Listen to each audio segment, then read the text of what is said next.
MSP तो लिखित में देने के लिए तैयार है ना सरकार, एमएसपी को लेकर लिखित गारंटी देने को तैयार है, एपीएमसी को लेकर बातें हो गई हैं, अब कानून में भी संशोधन करने के लिए तैयार थे, तो फिर दिक्कत कहां पर आ रही है? आप भी वही चीज कह रहे हैं, भारतीय जनता पार्टी कह रही है हम तो करने के लिए तैयार हैं, तो कोई भड़का रहा है, कोई बरगला रहा है किसानों को क्या? श्वेता जी, किसान इतने जागरूक हैं, उनको कोई नहीं भड़का सकता, उनको सब समझ में आता है। लिखित बात बोलना और कानून में उसका क्लॉज बनाना, इसमें जमीन आसमान का अंतर होता है। प्रधानमंत्री जी भी कई चीजों का आश्वस्त करते हैं श्वेता जी, आपने देखा होगा 2 करोड़ रोजगार, bullet train, Namami Gange, make in India, stand up India, startup India, क्या क्या स्कीमें नहीं, डिजिटल इंडिया, पर जमीन पर क्या उतरा है हम सबको पता है। हम कानून में चाहते हैं कि कोई भी सुधांशु जी इसका जवाब दीजिए कि आखिर क्या ये सही है कि सरकार की कथनी और करनी में कहीं पर फर्क महसूस कर रहे हैं किसान, या इसे भी आप बरगलाना कहिए? देखिए, हम तो जो कह रहे हैं वो कर रहे हैं श्वेता जी, हम पे तो ये आरोप ही यही है, यही लोग आरोप लगाते थे, चाहे किसान का मुद्दा हो या अन्य मुद्दा, ये तो अपना मैनिफेस्टो लागू कर रहे हैं, संविधान के हिसाब से नहीं कर रहे हैं। मान्यवर, यही क्राइसिस ऑफ क्रेडिबिलिटी है इस देश में कि कहते हैं नेता कुछ है करते कुछ है। अब आपने बहुत दोगली दोगली दगादक दोगली बोला, अब मैं बताता हूं दोगली नीति किसे कहते हैं। कि केरल में एपीएमसी एक्ट नहीं है, दिल्ली में आके झंडा उठाते हैं कि एपीएमसी एक्ट होना चाहिए। दोगली नीति से कहते हैं कि जाके छत्तीसगढ़ में, मध्य प्रदेश में और राजस्थान में चुनाव के समय राहुल गांधी जी कहते 1 2 3 4 5 6 7 8 10 दिन में अगर नहीं कर्जा माफ हुआ तो निकाल बाहर कर दूंगा, मगर उसके बाद किसानों का कर्जा नहीं माफ होता है। दोगली नीति से कहते हैं कि आपके पार्टी के नेता आकर कहते हैं कि साहब सरकार, केंद्र सरकार को तो कानून बनाने का हक ही नहीं है, यह हक तो राज्य सरकारों का है, मगर राज्य सरकारों से कानून नहीं बनवाते हैं। दोगली नीति से कहते हैं कि एक तरफ टीवी पे आकर आपके मुख्य प्रवक्ता ये बोलते हैं कि केंद्र सरकार को हक ही नहीं है, फिर आप कहते हैं कि दिल्ली में लाखों किसान खड़े हैं, आप कानून बनाइए। भाई गजब के तर्क है आपके, एक तरफ हमारे कहते हैं हमें हक नहीं है, दूसरी तरफ दोगली नीति से कहते हैं कि राज्यसभा में आप कहते हैं वोटिंग करने में, अरे अध्यक्षीय आसन के सामने टेबल पे नृत्य करते हुए, किताबें फेंकते हुए, माइक तोड़ते हुए, राज्यसभा के सभापति के ऊपर हिंसात्मक आक्रमण करते हुए आप कहते हैं लोकतंत्र ऐसे चलता है? ऐसा तो साल 52 में राज्यसभा बनने तो छोड़िए, वाइसराय के एग्जीक्यूटिव काउंसिल से आज तक नहीं हुआ। इसलिए पूरे देश की जनता को पता है कि कौन, और दोगली नीति किसे कहते हैं।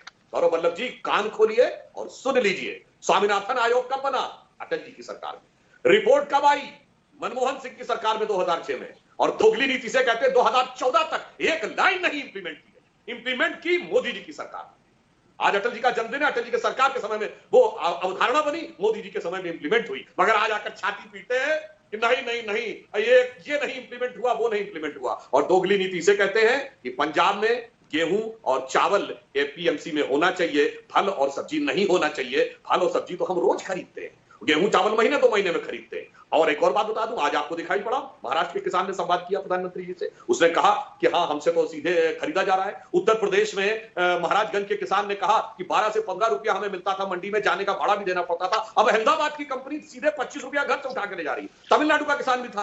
ये बताइए, आपका तो शासन है, ये छत्तीसगढ़ में, महाराष्ट्र में, राजस्थान में कितना किसान आंदोलन कर रहे हैं। और जनाब आज सोशल मीडिया का जमाना है, आपने पाठ दिया होता सोशल मीडिया को अगर 4 तस्वीरें भी मिल जाती। इसलिए आपके राज्यों में किसान संतुष्ट है, मगर दिल्ली में आकर किसानों की ठिठुरती ठंड में अपनी राजनीति की रोटी सेकने के प्रयास कर रहे हैं। दोगली नीति इसे कहते हैं। गौरव जी जवाब दीजिए इस बात का, क्या कांग्रेस शासित राज्यों के लिए नियम कुछ और होने चाहिए?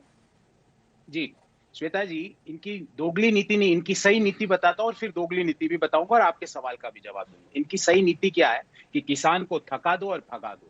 इस नीति से किसान नहीं हटने वाले भाई साहब, थका के और भगाकर किसान नहीं हटने वाले हैं। आपकी नीति है ढोंग की नीति और प्रचार की नीति। ढोंग की नीति और प्रचार की नीति से किसान नहीं हटने वाले हैं। और अब आपने बहुत दोगली नीति की 1 2 3 4 की बात करी, मैं आपका ध्यान आकर्षण मान्यवर 19 नंबर पेज पर करना चाहता हूं। और ये 19 नंबर पेज है report of working group on consumer affairs, जिसके अध्यक्ष माननीय प्रधानमंत्री जो उस समय गुजरात के मुख्यमंत्री थे वो स्वयं थे। उसका पेज नंबर 19 पे मान्यवर ये लिखा हुआ है कि enforce MSP as a legal right.